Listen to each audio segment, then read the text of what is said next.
Hey everybody, it's Brandon, the Weekend Cruiser, where I go on a weekend cruise just about every weekend. And as many of you know, I have been loyal to Royal for years now, but the tide, I don't know if it's changing necessarily, but I'm gonna be trying another cruise line tomorrow. So I am very excited to announce the next cruise line that I'm gonna be going on and trying something out for the first time in years. I have not strayed away from Royal Caribbean. Now look, I still think Royal has a fantastic product, but there are a few reasons why I'm willing to explore other options or see what else is out there these days.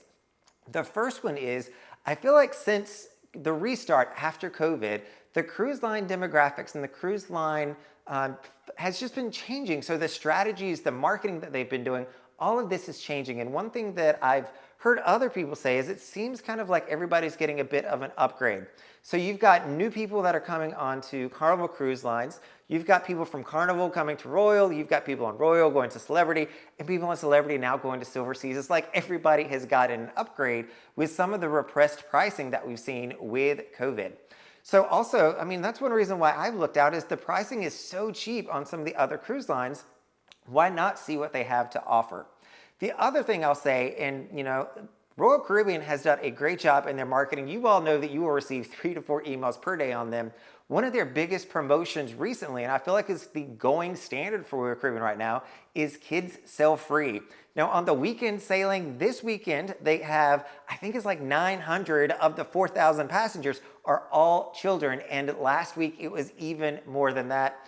And quite frankly, just having all those kids around isn't the experience that I always want to sign up for. I am fine with kids. I love kids.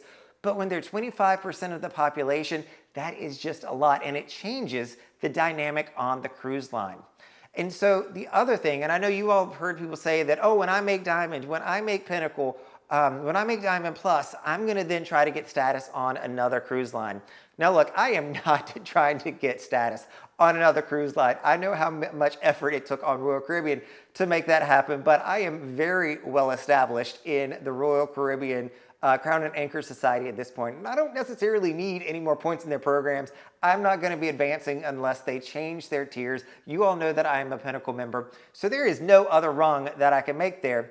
But that's also, it's not the same concept or mentality it might have been in the past. So where am I going? What cruise line have I chosen to try out for the first time in years other than Royal Caribbean?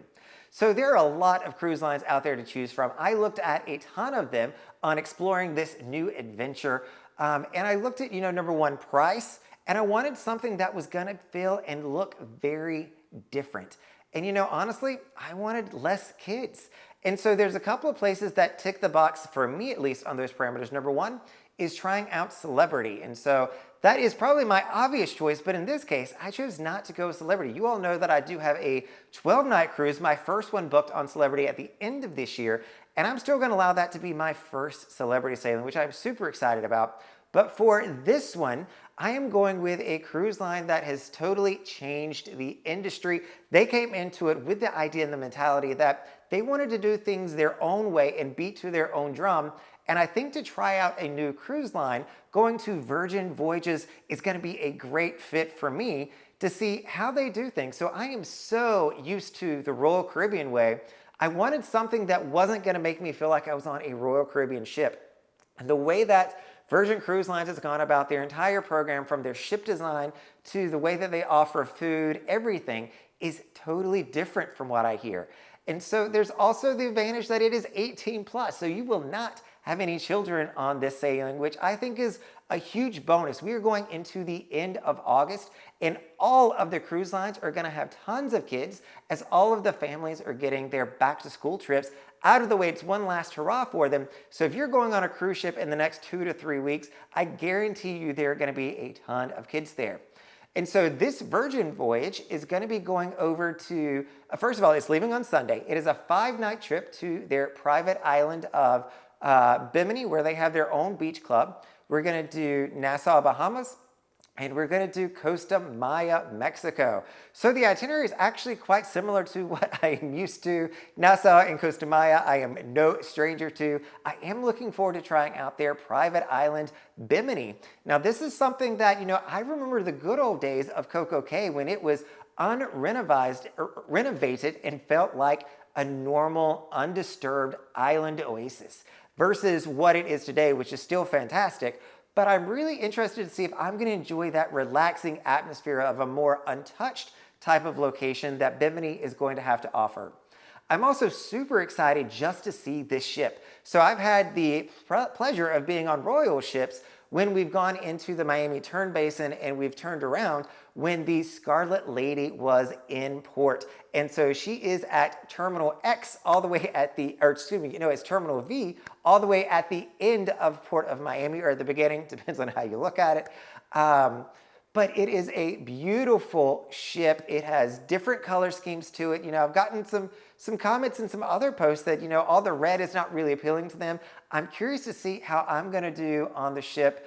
I have a lot of thoughts. I am very anxious, I will tell you, about going onto a brand new cruise line. And I understand now why you all watch so many YouTube videos to figure out what to do, because I'm thinking about going onto the Virgin ship. And quite frankly, I don't know their system. I didn't know how to make dinner reservations. I still don't think I know how to get their app quite to work yet. I'm having some issues there, but it is going to be a completely different experience. And my anxiety is a little bit up because I'm used to knowing exactly what I want to do, down to where am I putting my toothpaste and my toothbrush in the bathroom. I know all of that stuff. So this is going to be a completely unique and different experience for me. So I'm really excited to be able to go on the ship and figure it out. I think that it is going to be quite the difference from Royal Caribbean, in my opinion. But you all know that there will be plenty of videos following this one, letting you know what my experience is and how I find the Virgin cruise ships, especially the Scarlet Lady, to be. Now, if you have any special questions or thoughts, or maybe you're considering going on Virgin Voyages, leave me some comments down in the bottom. What do you want me to talk about while I'm on Virgin Voyages? I know that there are other vloggers that have gone out there.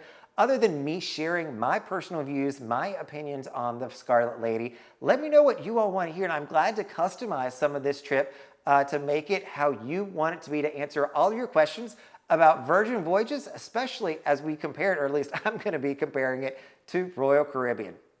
All right, everybody, this is Brandon, the Weekend Cruiser, hoping to see you on a weekend cruise soon, and maybe even trying out a new cruise line.